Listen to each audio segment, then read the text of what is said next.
greats. Crawford's one of the best switch hitters, I think, since Marvin Hagler, and one of the most skillful boxers alive. He has very good skills. He's one of my favorite boxers. He able to win this fight. Errol Spence was left stunned, praising Terence Crawford's unreal training for the Canelo fight. Having shared the ring with him, Errol acknowledged Crawford's exceptional ring IQ and elite skill set. Watching Crawford's recent training, Errol couldn't believe the speed, precision, and masterful footwork on display. Terence looked like a monster in motion. Sharp, explosive, and laser-focused. This version of Crawford is a dangerous force Canelo cannot underestimate.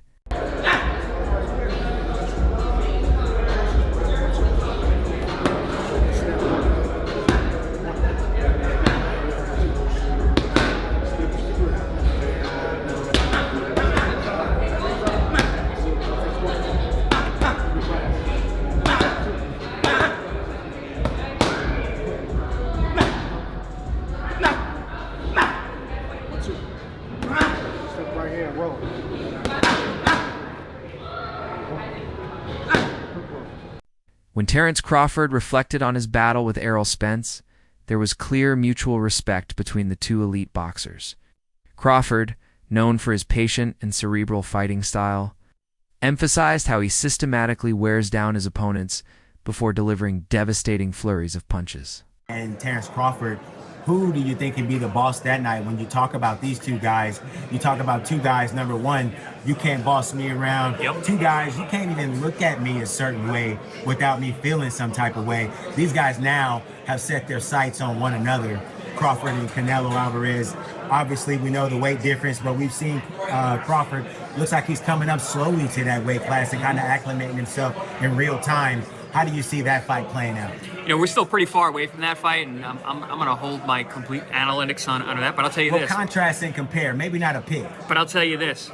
I've seen Canelo pushed around. I've never seen Terence pushed around. So if we're talking about who's going to be the boss, I've never seen anyone boss Terence Crawford. I've seen Canelo get bossed.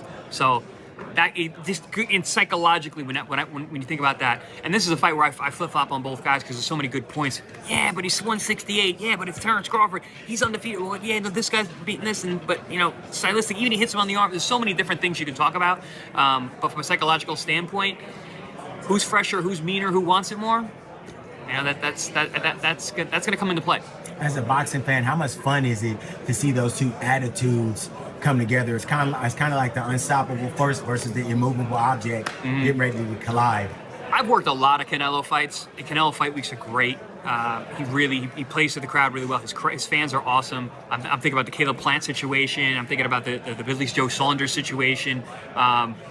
When he gets that in his head that, you know, he's got an extra chip, he becomes a really dangerous man. Former world champion and analyst Chris Algieri brought a sharp perspective when comparing Crawford and Canelo Alvarez. According to Algieri, while Crawford has consistently dominated his opponents and maintained control in nearly every bout, Canelo has experienced moments where he was visibly overwhelmed, what boxing insiders call getting bossed. One notable example was Canelo's loss to Dimitri Bivol, where Biville's size, jab, and discipline dictated the fight. Alger's point supports the notion that Crawford, though moving up in weight, possesses a style rooted in control, adaptability, and technical dominance, traits that historically trouble even seasoned champions like Canelo. Counterpunching. But overall, I have to say Crawford. If you go down the list and ask me about tactical advantages, most of them are Crawford. What Canelo has is size, and as a result, physical strength and punching power. Canelo also has a great chin. But in terms of, if you want to go skill for skill, especially the recent version of Canelo, who's had to turn into a seek and destroy guy, who had to learn as his career went on to cut off the ring and not just follow guys around. Like Lara, Trout, Floyd, he followed those guys around. He had trouble because he's really a natural counterpuncher who wants you to come to him. But in recent years at super middleweight, he's gotten really good at cutting off the ring. Again, last fight notwithstanding.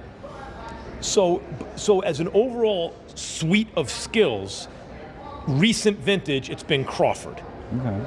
But Canelo also is skilled and has a larger skeleton than Crawford. No matter what they weigh, Canelo's the bigger guy. Yeah. You briefly mentioned Canelo's power, so who I would assume Canelo has the You'd have to think, unless Crawford, Crawford was on a knockout streak until he moved up to junior middleweight and then failed to stop Madrimov. So, and Canelo, though he has not stopped anyone in a while, we've seen he's a real puncher at 68. As far as speed, who has a better speed? You would imagine Crawford, given the fact that he is the naturally smaller fighter. Dear viewer, please subscribe my channel Boxing Fight Scope for latest news of the boxing.